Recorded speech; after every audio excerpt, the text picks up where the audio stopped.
Hi, magandang araw po sa inyong lahat for our second reading of the day. As promised, titingnan po natin kung ano po ang makikita natin sa ating second reading of the day, kung ano po ang current feelings and ano ang nararamdaman niya po ngayong Desperas ng 2025, no? Or ano po ang nararamdaman niya right at this very moment, no? Tingnan po natin. Ako, ang gulo na po ng baraha. Nagkagulo-gulo na po.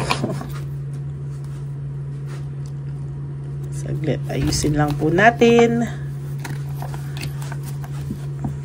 Saglit, ayusin ko lang po. Yan, inayos ko lang po.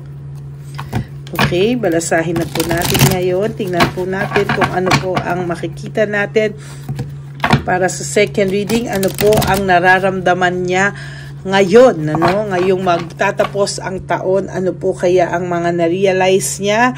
Ano po ang kanyang feelings at mga na-realize niya sa taon na ito? No, kanina po, sana napanood niyo na po yung first reading of the day, pero bago yan, panoorin niyo muna po yung second reading kahapon at yung fourth reading kahapon, yung mga taong may gayuma, no, sa fourth reading, no, may hangganan daw po ang mga yan. So, talagang tignan nyo po at talagang maganda po ang reading na yan. Very, very nakakakilabot. Pag pinanood nyo po yung fourth reading, yung about sa gayuma, ay talaga pong sa nakikita ko po ay kikilabutan po kayo dyan. Okay?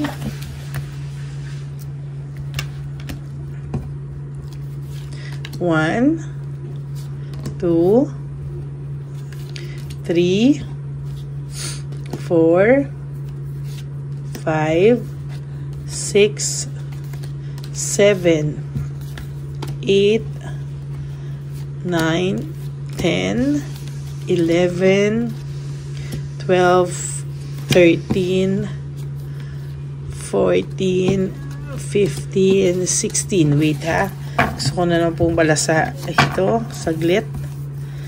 Para kitang-kita talaga natin this is 15 cards already, 16 cards already, para tingnan po natin kung ano po ang makikita natin. Kuha pa tayo ng another 10.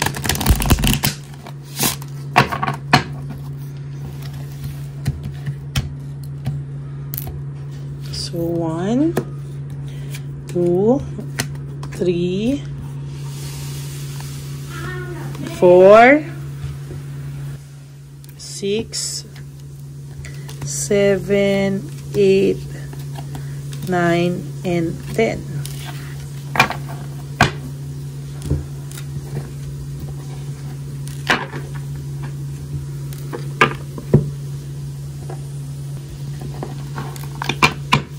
Okay. Tingnan na po natin. We have 26 cards here. Tingnan po natin ano ang mga nabunot natin. I am block. For most of you, kung hindi man po siya ang nag-block sa iyo, ay blinak mo na din po siya, no? Maybe kayong dalawa ay naka-block sa isa't isa, or either isa sa inyo ay naka-block, no? Sabi niya po ngayong pagtatapos ng taon, no, kahit lalo na naka-block kayo sa isa't isa, naiisip niya po na ikaw po ay iba pa rin sa lahat ng nakasama niya. Ikaw po ay kakaiba pa rin sa lahat ng kakaiba, at talagang sa nakikita niya po ay hindi po ikaw, hindi po ito basta-basta na iba siya, ganon. Hindi, nare-realize niya po yung mga sacrifices mo sa kanya. Na-realize niya po lahat ng kabutihan mo sa kanya at lahat ng pagiging generous mo sa kanya. Tama ka daw po. No? Na-realize niya na lahat ng mga sinabi mo sa kanya ay pawang na may katotohanan. Yung anuman yung mga inisip mo sa kanya, yung intuition mo sa kanya, yung idinadakdak mo sa kanya halimbawa, o yung ibinibintang na sinasabi niya sa iyo ay bintang lang, ay tama ka daw po, no? Ikaw daw po ay tama sa lahat ng ito. Pero sabi niya, I wish I could be fully honest with you.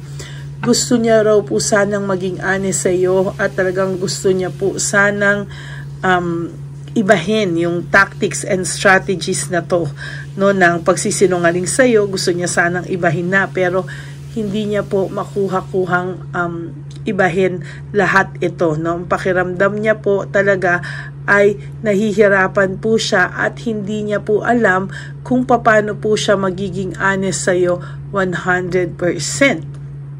No?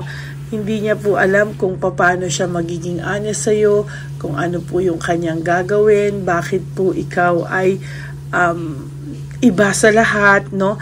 Hindi niya alam na bakit siya nakapagsinungaling sa'yo. Ang dami niya pong iniisip ngayon na ang isa lang naman daw po ang solusyon, yan ay ang maging honest sa'yo. Sabi niya, marami na raw po kasing nangyari sa inyo. It is all too much. Parang masyado na kayong nasira sa isa't isa, sa mga tao. Nasiraan nyo na yung isa't isa sa mga tao. Ang dami na daw pong nakisawsaw.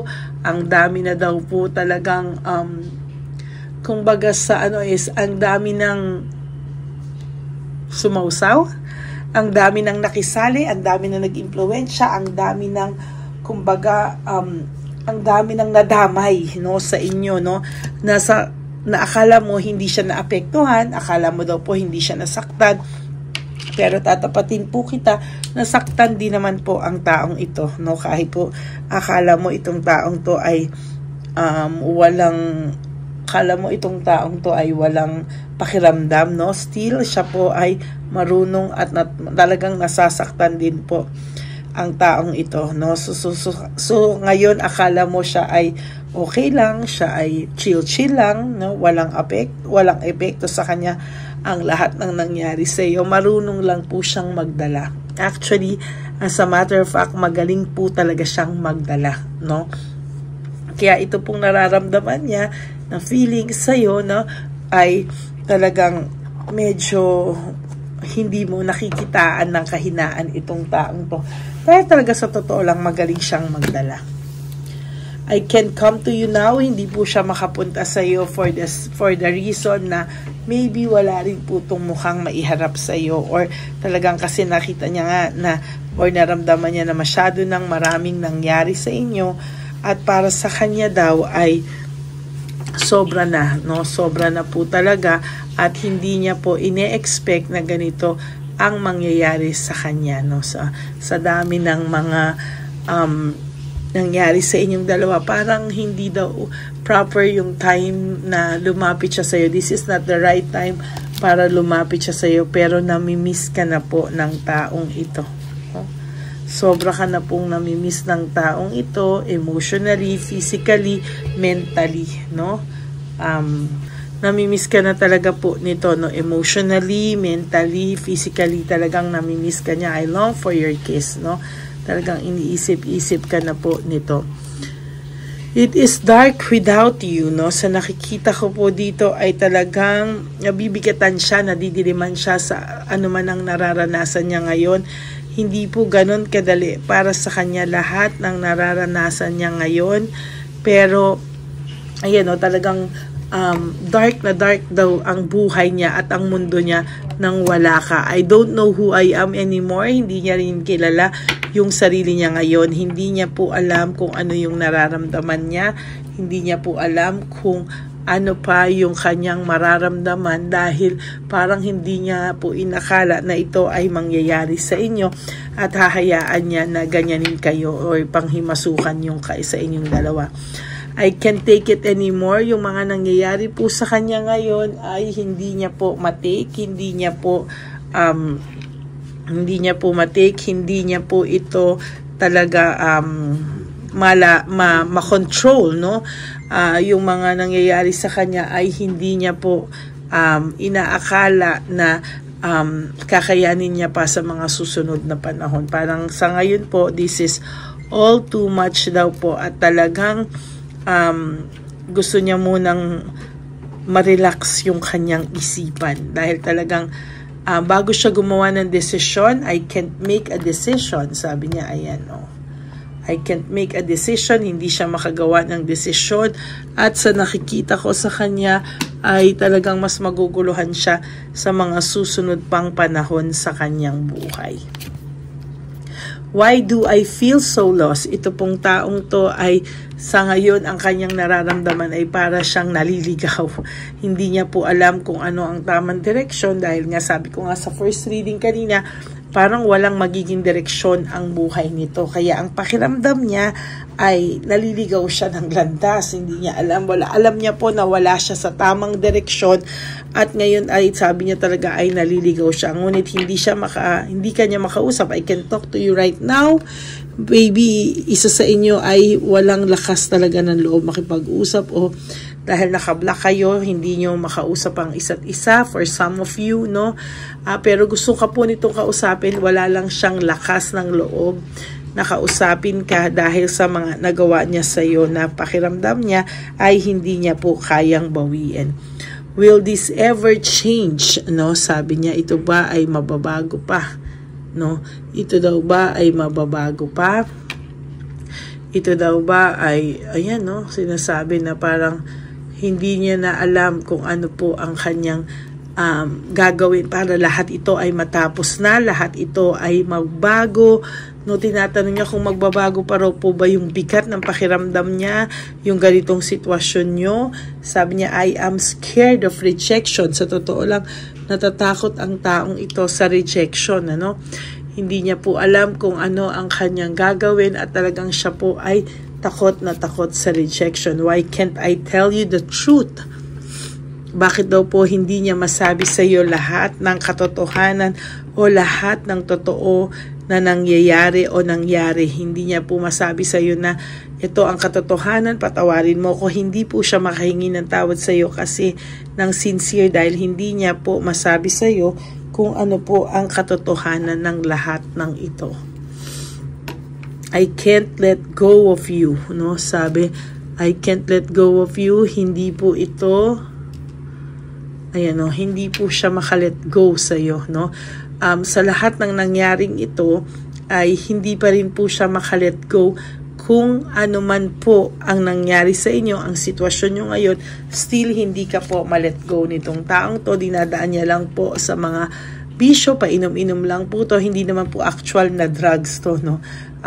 Hindi lang po siya makalet go kaya dinadaan niya sa mga ganyang klaseng bisyo.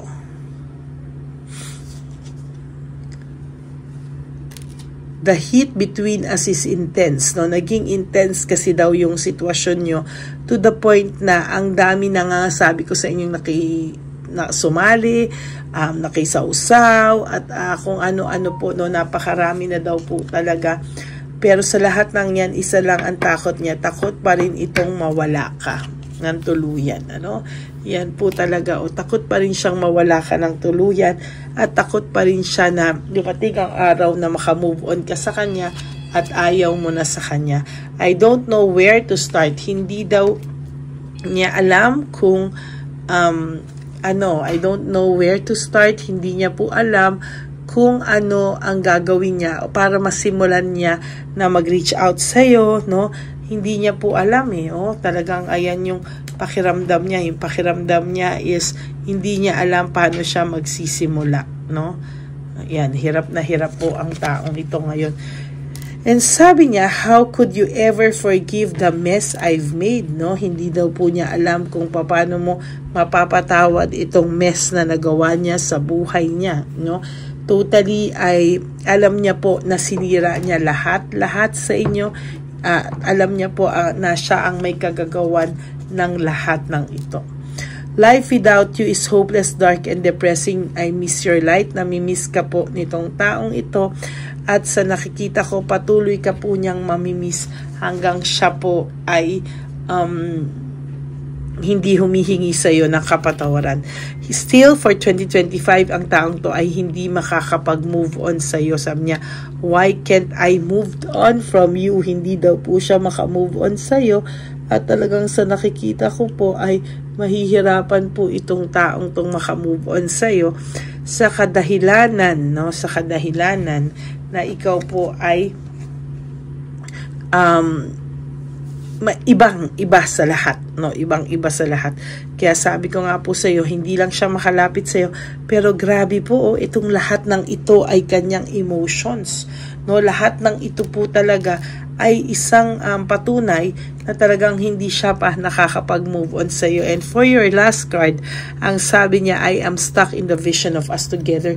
Kayo pa rin po ang naiisip nitong taong to, at kayo pa rin po ang maiisip niya for 2025. Okay, that's it for your second reading of the day. Ano po ang kanyang feelings towards you sa pagtatapos ng taon at sa pagsisimula ng 2025. I hope na naka-resonate po kayo, and if you do, can you please give me a like and comment down below para naman po alam natin kung ano po ang inyong naramdaman dito sa feelings niya sa iyo, no?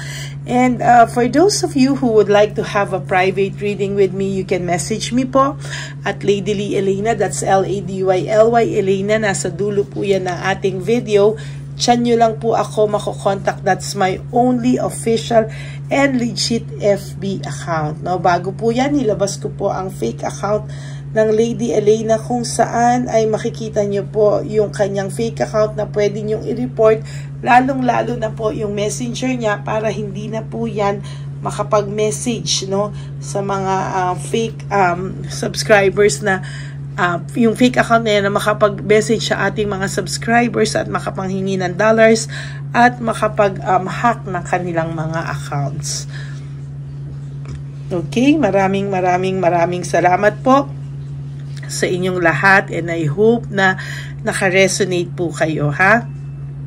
And sa aking mga ever loyal, solid, and faithful na Lady Elena family, I love you all from the bottom of my heart. Kahit po nasaan akong lupalop, patuloy pa rin po akong magbibigay sa inyo ng reading of the day. Kahit ano po ang ginagawa ko for 2025, tuloy po ang ating channel na Lady Elena. We are now approaching 18,000 subscribers. Yay, thank you so much. And darating po ang araw na we will have the silver button. Kahit po kailan pa yang dumating, aantayin po natin yan. Maraming salamat po sa inyong lahat. And of course, ang lagi ko pong bilin sa inyo is that life is too short. Don't make it shorter by stressing yourself from all the pains and heartaches na binigay sa inyo ng kahapon. Just surrender everything to the divine universe and just let go and let God write your life and love story. Ako po ay magbabalik for another set of reading. Huwag po kayong mawawala, huwag po kayong malulungkot, pero lagi pong nahuhuli yung ating second reading of the day. So I hope na huwag naman pong mahuli yan, ano? At magaganda rin po ang ating second reading of the day. Lagi pong yung second reading natin ay napapag-iwanan, ano? Napupunta na po kayo sa third and fourth, no? So I hope na maging maayos po ang inyong second reading. Mabasa nyo po yan lahat. And of course, you have to live for today. Do 3 things that will make you happy for today. Prioritize yourself. Be grateful. Be grateful that you are still alive.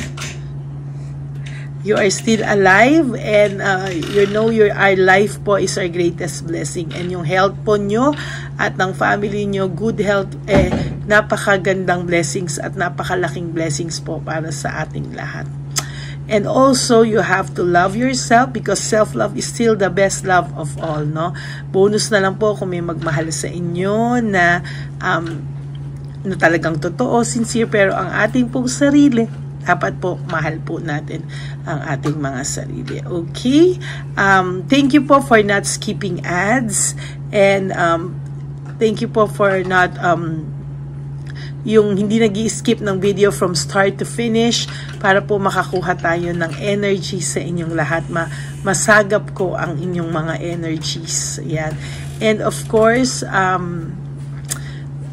for those of you po who would like to give me a super thanks for this video, I would really appreciate that and love that from the bottom of my heart.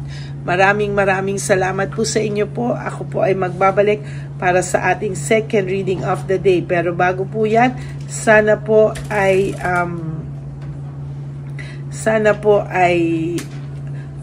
wag po kayong malungkot sa araw na to, ha? Maraming salamat po, and thank you so much sa lahat-lahat po ng panonood nyo sa loob ng isang taon, na walang sawang pagsuporta nyo sa akin.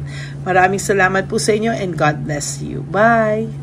Magandang gabi po ulit sa inyong lahat. Ako po ay muling nagpapaalala sa inyo na mayroon pong lumalabas sa FB at Messenger account na fake account po no, nang hihingi po ng $25 through PayPal at hindi po yan totoo. Huwag po kayong maniwala dyan.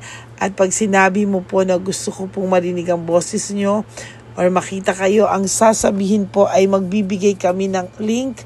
Buksan mo yan at pagkatapos ay makikita mo ako. Huwag po kayong maniniwala dahil yan po ay hindi totoo.